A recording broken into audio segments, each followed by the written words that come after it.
اللہ تعالیٰ کے ساتھ بہترین تعلق استوار کرنے کے لیے ضروری ہے کہ اللہ کی صفات پر غور و فکر کرتے ہوئے ان صفات کے مطابق اپنے طرز عمل کو بدلا جائے۔ اگر طرز عمل نہیں بدلے گا تو اس کے ساتھ تعلق درست نہ ہو سکے گا، آپ اس کے محبوب بندے نہ بن سکیں گے۔ دنیا میں بھی آپ دیکھیں کہ جب آپ کسی انسان سے دوستی کرتے ہیں تو اسی بنا پہ دوستی ہو سکتی ہے جب آپ کو اس میں اپنے والی خصوصیات نظر آئیں کہ نہیں۔ اگر ٹوٹلی اپوزٹ قسم کی خصوصیات ہوں اور کوئی بھی چیز کامن نہ ہو تو تعلق نہیں رہ سکتا۔ اس کا یہ مطلب ہرگز نہیں کہ ایک شخص دوسرے کی فوٹو کاپی ہوگا یا ہم شکل ہوگا یا بالکل ہی ہم عمر ہوگا کہ ایک ہی دن کی پیدائش ہو، ڈیٹ آف برتھ ہو، یا ایک ہی اسٹیٹس ہوگا یا ایک ہی بیک گراؤنڈ ہوگا۔ یہ ضروری نہیں ہے۔ تو اللہ سے تعلق میں بھی یہ چیزیں نہیں کامن، نعوذ باللہ کہ ہستی میں کوئی برابری ہو یا کوئی کسی بھی اور چیز میں برابری، لیکن جب تک ان صفات کا عکس ہم میں نہ آئے ہم اللہ کی نگاہوں میں جچ نہیں سکتے۔ جیسے آپ کسی انسان کی نگاہ میں جچ نہیں سکتے جب تک آپ اس کے معیار پہ پورے نہیں اترتے، آپ کے اندر وہ چیز اسے نہیں نظر آتی جو اس کا ایک خاص معیار ہے۔ اب دیکھیں نا کہ عموماً دوستی کب ہوتی ہے؟ جب کچھ چیزیں کامن ہو۔ اسی لیے کہا جاتا نا کہ انسان اپنے دوست سے پہچانا جاتا ہے کہ وہ خود کیا چیز ہے، کیونکہ دوستی انسان اسی سے کر سکتا ہے کہ جس سے دوستی کی جا رہی ہے اس کے اور اس کے درمیان کوئی کامن کیریکٹرسٹکس یا خوبیاں یا عادات یا کوئی بھی چیز ایک جیسی ہو۔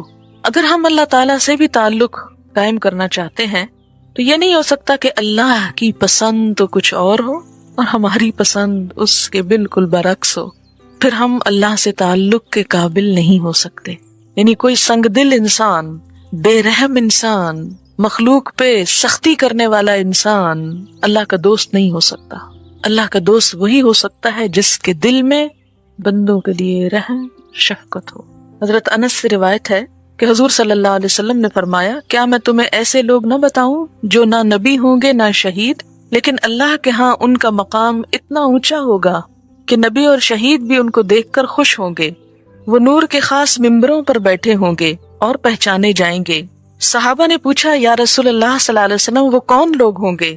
آپ نے فرمایا کہ وہ لوگ جو اللہ کے بندوں کو اللہ کا محبوب بناتے ہیں اور اللہ تعالیٰ کو اس کے بندوں کا محبوب بناتے ہیں، یعنی بندوں کو اللہ سے جوڑتے ہیں اور بندوں کے اندر ایسی صفات پیدا کرتے ہیں کہ اللہ ان بندوں سے محبت کرے، زمین پر بھلائی پھیلاتے ہیں۔ حضرت انس فرماتے ہیں کہ میں نے پوچھا کہ یہ بات تو سمجھ میں آتی ہے کہ اللہ تعالیٰ کو اس کے بندوں کا محبوب بنائیں، لیکن یہ سمجھ میں نہیں آ رہا کہ اللہ کے بندوں کو اللہ کا محبوب کس طرح بنائیں گے۔ اللہ کے بندوں کو اللہ کا محبوب، کہ اللہ بندوں سے پیار کرے۔ آپ نے فرمایا کہ وہ اللہ کے بندوں میں دین کی طلب پیدا کرتے ہیں، ان کو برے کاموں سے روک دیتے ہیں، اور وہ کام جو اللہ کو پسند ہے اس کا حکم ان کو دیتے ہیں، اور جب بندے اللہ کے پسندیدہ کام کرنے لگتے ہیں تو وہ اس کے محبوب بن جاتے ہیں۔ یعنی جب وہ بندوں کے دل میں اللہ کی محبت پیدا کر دے اور بندے اللہ کی محبت میں کام کرنے لگے تو اللہ کے محبوب ہو جائیں گے۔ یہ بہقی کی روایت ہے۔ اسی حدیث سے مفہوم لیتے ہوئے اللہ کی صفات کو پڑھتے ہوئے یہ چیز ذہن میں رہے کہ وہ صفات اللہ کے بندوں میں بھی پیدا کرنی ہے، اپنے اندر تو کرنی ہی ہے، پھر اللہ کے بندوں کے اندر، تاکہ اللہ کے بندوں کو اللہ کا محبوب بنایا جا سکے ایک اچھے تعلق کی وجہ سے۔ اور پھر اللہ کو اس بندے پر کتنا پیار آتا ہوگا جو خود بھی اللہ سے محبت کرے، اللہ اور اللہ کے بندوں کے دل میں بھی اللہ کی محبت پیدا کرے۔ ایک شخص ہے جو صرف خود اللہ سے محبت رکھتا ہے، بہت اچھی بات ہے، لیکن اس کی خوش قسمتی کا کیا ٹھکانہ کہ جو دوسروں کے دل میں اللہ کی محبت کی لو لگائے، ایک روشنی جگائے۔ تو جو بندہ اور بندوں کے دل میں اللہ کی محبت پیدا کرے پھر وہ اللہ کا کس قدر محبوب ہوگا۔ بہرحال اب آپ نے کیا کرنا ہے؟ ان صفات کا عکس اپنے اندر بھی اور اللہ کے بندوں کے اندر، تاکہ مخلوق خالق سے جڑ جائے صحیح تعلق کی بنا پر۔ الرحمن الرحیم الملک، حقیقی بادشاہ، ال کی وجہ سے خاص بادشاہ، حقیقی بادشاہ، اس لیے کہ پوری دنیا کی تخلیق اس نے کی، نظام وہ چلا رہا ہے، تو بادشاہ بننے کا بھی مستحق وہی ہے، اور کوئی مانے یا نہ مانے اصل بادشاہ ہے ہی وہ، کیونکہ باقی ساری بادشاہتیں تو ختم ہو جانے والی ہیں۔ آج تک دنیا میں کتنی ہی بادشاہتیں آئیں اور گئیں، اگر ہسٹری پڑھیں تو کتنی ڈائنسٹیز گزری، لیکن اللہ تعالیٰ کی بادشاہت ہمیشہ سے ہے اور ہمیشہ رہے گی، دنیا میں بھی اور آخرت میں بھی۔ اب آپ دیکھیں کہ اگر ہم اللہ کی اس صفت کی وجہ سے اللہ سے تعلق رکھنا چاہیں تو کسی بادشاہ کے ساتھ تعلق رکھنے والے یا اس کا قرب چاہنے والے کی کیا خصوصیت ہوتی ہے؟ یہ مثال کے طور پر، تشبیہ کے طور پر نہیں، مثال کے طور پر بات سمجھنے کے لیے آپ دنیا کے کسی بادشاہ کا تصور لائیں، اس کا میگنیفیسنٹ ہونا، اس کا بہت جلال والا، بہت اختیار والا اور بہت زبردست چیز ہونا لوگوں کے اندر کیا چیز پیدا کرتا ہے؟ لوگ اس سے مسحور ہوتے ہیں، اس کے فین ہوتے ہیں۔ کبھی آپ نے دیکھا کہ درباریوں کی کیا کیفیت ہوتی؟ کسی شخص کو بادشاہ سے ملاقات کا موقع مل جائے یا کسی کو بادشاہ بلا لے اپنے پاس تو اس عام بندے کی خوشی کا کیا ٹھکانہ ہوتا ہے کہ مجھے بادشاہ نے بلایا، میں بادشاہ کی دعوت پہ جا رہا ہوں، بادشاہ سے ملاقات کے لیے جا رہا ہوں۔ ایک دفعہ اتفاق ہوا مجھے کسی بادشاہ کی دعوت پر جانے کا، اس کے بیٹے کی شادی تھی، تو اس اتفاق تھا جانے کا، نام نہیں لوں گی اس لیے کہ فائدہ کچھ نہیں۔ جب میں گئی تو میں نے کلاس کو نہیں بتایا کہ میں کہاں جا رہی ہوں، پچھلے سال کی وجہ میں واپس آئی تو میں نے نہیں بتایا کہ میں کہاں سے آئی ہوں۔ کس لیے نہیں بتایا؟ کہ یہ کہیں میرے دل میں یہ بات نہ آ جائے کہ یہ کوئی قابل فخر بات ہے، کسی بادشاہ کا مہمان بننا۔ یہ محض ایک اتفاق ہے کہ جس میں میری کوئی کوشش نہیں تھی، کہ کہیں ترجمے کی ضرورت تھی، کسی بادشاہ کی بیوی پاکستان آئی اور کسی سے اس کی ملاقات تھی تو ترجمے کی ضرورت تھی، تو مجھے ایز این انٹرپریٹر بلایا گیا، میں چلی گئی۔ جب میں نے ترجمہ کیا تو جو بادشاہ کی اہلیہ تھی وہ جس صوفے پہ بیٹھی ہوئی تھی، میں ایک اور صوفے پہ تھی، جس کا ترجمہ کر رہی وہ ایک اور جگہ پر تھی، تو تھوڑی دیر میں وہ مجھے کہتی ہیں ادھر آؤ، میرے پاس آؤ، اور اس سیٹ سے اٹھا کر بالکل ساتھ بٹھا لیا اور مجھ سے پوچھتی کہ اچھا تم مجھے یہ بتاؤ تم کیا کرتی ہو؟ معلوم نہیں اسے کیا فیلنگ ہوئی۔ میں نے کہا میں پڑھاتی ہوں، اس وقت میں یونیورسٹی جا رہی تھی ابھی، تو یونیورسٹی میں پڑھاتی ہوں۔ پھر پوچھتی اچھا اور کیا کرتی ہوں؟ میں نے کہا قرآن پڑھاتی ہوں۔ تو کہتی کہ اچھا کیا پڑھاتی ہوں؟ خیر تفصیلات اس نے پوچھی۔ اب جس کا ترجمہ میں کر رہی ہوں وہ شخص ایک طرف بیٹھا اور یہ براہ راست مجھ سے بات چیت شروع ہو گئی۔ پھر کہنے لگی کہ میں نے تھوڑی تفصیل بتائی کہ اس طرح رمضان میں ہوتا ہے پروگرام، ایسا اور ایسا ہوتا ہے۔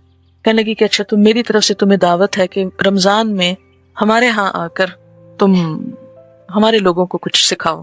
میں نے معذرت کی، میں نے کہا کہ میں سمجھتی ہوں کہ ہمارے لوگوں کو بہت ضرورت ہے اور یہاں میرا رمضان بہت ہی اچھا گزرتا ہے، اگر آپ کہیں تو رمضان کے علاوہ میں کسی وقت آ سکتی ہوں لیکن رمضان میں نہیں، کیونکہ رمضان کا مہینہ ایک ایسا مہینہ ہوتا ہے کہ جب ہر ایک کا رجحان اللہ کی طرف ہوتا ہے، اور اگر اس مہینے کو ضائع کر دیا جائے تو گویا آپ سمجھے کہ سارے سال کا کام ایک طرف اور وہ ایک مہینہ ایک طرف۔ میرا ذاتی فائدہ کہ ایک بادشاہ کی دعوت پر میں ایک ایسی جگہ پر جاؤں اور وہ کروں، دنیاوی لحاظ سے بہت گلیمر تھا اس میں، لیکن اس کو میں نے کہا کہ نہیں مجھے یہی کام کرنا، لیکن پھر کسی وقت۔ بہرحال جب اس کے بیٹے کی شادی ہوئی تو اس شادی پر پھر جو دعوت نامہ آیا تو اس میں مجھے بھی جانا تھا۔ بہرحال ہم شادی اٹینڈ کرنے کے لیے گئے اور سب کچھ دیکھا، تو میں سارا وقت میں تو اپنے تبلیغی نقطہ نظر سے ہر چیز کا جائزہ لیتی رہی کہ لوگوں کے سخت ایکسپریشنز کیا ہیں، لوگوں کے ساتھ کیا سلوک کیا جا رہا ہے، کس طرح ان کو ریسیو کیا جا رہا ہے، کس طرح، کیونکہ جب ہم لوگ ایئرپورٹ پہ پہنچے تو وہ خود ایئرپورٹ پر موجود تھیں